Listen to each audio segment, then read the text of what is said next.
U petak ogromnu vašu pažnju izazvao je razgovor sa senatorom Južne Australije Alexom Anticem, koji je delimično iz srpskog porekla, a vrlo zdušno je stao na stranu zdravog razuma kada je reč o slučaju Novaka Djokovića. Nažalost, slučaj je okončan onako kako niko nije od nas želeo, ali je Alex Antic ponovo na video pozivu sa studijom B da bismo na neki način dali zaključak ovoj izuzetno neprijatnoj situaciji. Senator Antic, it's nice to have you here back in our program, but with sadly outcome for Novak Djokovic. Welcome anyway. How are Australian politicians and media reacting on Novak's deportation? Dakle, pre svega kako političari i mediji u Australiji reaguju na deportaciju Novaka Djokovića. Well, good morning, Sonia, and thanks for having me again. Look, I think with a fairly mixed bag, I think, is probably the way we would say it in Australia. There are, I think, many who are sadly happy about it, and many who are worried about what this means for the future and what it means for the competition, I suppose, the Australian Open. But as I said to you the other day on the show, I think Novak has unfortunately, in some ways, become the victim of the media over here in Australia, who have found ways to, we would say, demonise him, that is, make him look bad, I suppose you would say. And that culminated with a hearing in our federal court, a very important court here in Australia, which was asked the question, was the minister entitled to make the decision that he was? And of course, in Australia, we try not to talk about the decisions of the court and interfere with those, so I don't seek to make any comment about that, but the court did find that the minister acted within the scope of his powers, and that's where it begins and ends. So unfortunately, Novak left on a plane last night, as I'm sure you know, and won't get to play in this year's Australian Open, which is a real shame. A few moments for translation. Dakle, mnogi su, nažalost, srećni zbog ovog lošeg ishoda i deportacije Novaka Djokovića. Mnogi su zabrinuti zbog toga šta će biti sa takmičenjem. U međuvremenu, naš sagovornik, koji je senator iz Australije, Alex Antic, veruje da je Novak pre svega žrtva medija australijskih koji su ga demonizovali. Odluke suda se u Australiji ne komentarišu i tako će ostati i ovoga puta, ali u svakom slučaju jedan gorak utisak, kako bih mogla da bude malo slobodnija u prevodu. But how do Australian people react on the whole drama that was happening for 11 days? There was a great major fear that Novak could be the leader of the AVAX movement in Australia and around the world. Was that the real danger? Dakle, postojao je veliki strah da bi Novak mogao u stvari da postane vođa antivakserskog pokreta u Australiji i u svetu. Da li je to realnost? Alex?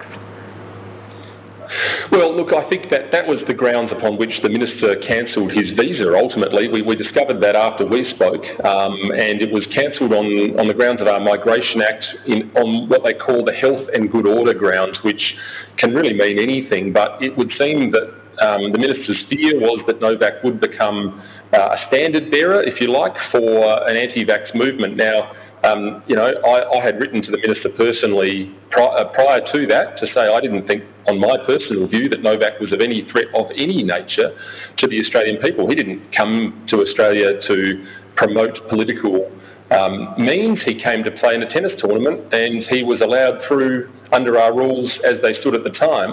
So I don't know. I mean, I think the Australian people, as we said the other day, are concerned about COVID.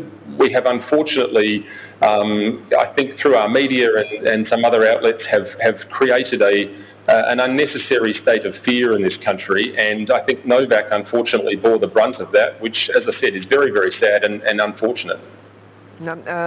Da prevedemo samo kratko, dakle, taj strah da bi Novak mogao da postane neko koji je uzor onima koji ne žele da se vakcinišu, bio je u stvari osnova na kojemu je i oduzeta viza. Naš sagovornik, senator Alex Antic, je o tome u ličnom pismu ministru koji je o tome odlučivao rekao svoj sud da je to praktično nemoguće. Australijanci su u ovom trenutku vrlo zabrinuti zbog situacije sa COVID-om. Naš sagovornik kaže možda i nepotrebno previše zabrinuti. Alex, what we do not understand, and we have different conspiracy theorists here in Serbia, is that Novak was maybe discriminated because he is Serbian, he is Serb.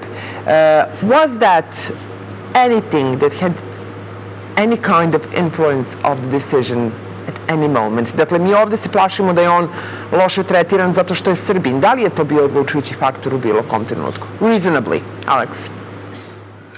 Well, look, no, I don't think so. I don't think Novak's nationality came into it at all. I mean, I'm very confident about that. That's not really something that Australians would do.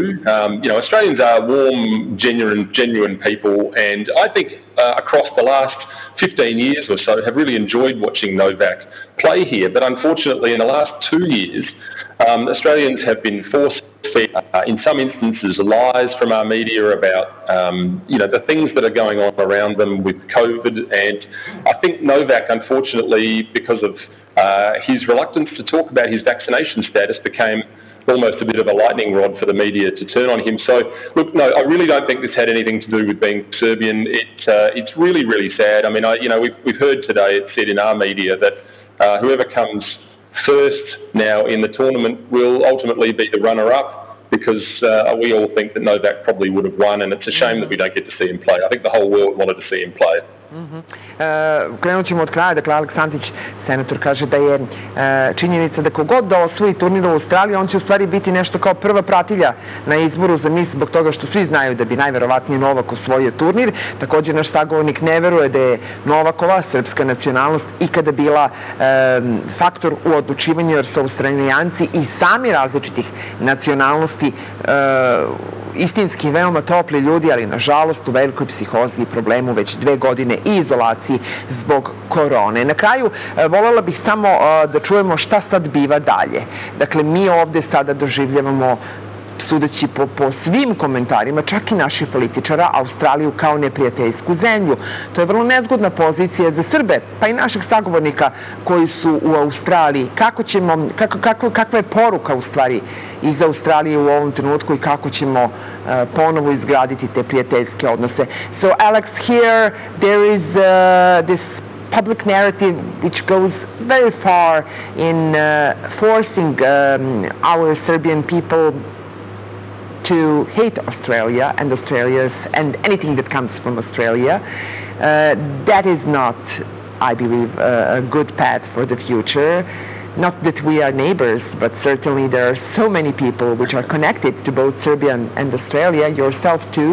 What would be your message to people here in Belgrade, in Serbia? Well, look, I think you're absolutely right. There are so many, local people here who come from Serbia and from the region generally, of course, all over the Balkans and have settled in Australia and have so much goodwill for their homeland. And of course, so many Australians have so much goodwill and time for the people of Serbia as well. I mean, we see a lot of Serbian athletes through the Australian Open, but also through other things like the Olympic Games. And look, I really hope that's not the case. I don't think it is. I hope this is, a little blip on the radar, and that, people like myself can continue to be a conduit to the old country, if you like, and continue to spread the goodwill, because I think there's a lot of warmth there that will be fine in the long run, and I hope we see that again very soon. Optimista je naš sagovornik, kaže da je mnogo ljudi u Australiji poreklom sa Balkana i da do sada nije bilo nikakvih problema, pa se nadam da će tako biti i nadalje. Mnogi su uživali u Novakovoj igri, jer on je veliki šampion Australijan Open godinama unazad. Mnogo je još Srba koji će nastupati, evo i ove sezone na Australian Openu, i ne očekuje naš sagovornik, senator Alex Antic, da bude tu nekih većih problema, da će prosto sad ja to malo slobodnije interpretiram, nadam se u stvari da će i vreme i razum učiniti svoje. Senator Antic, thank you for being part of our show again, and I hope to see and hear you with a lot of better news in future. Thank you. Thanks, Sanja. Hvala. Hvala mnogo.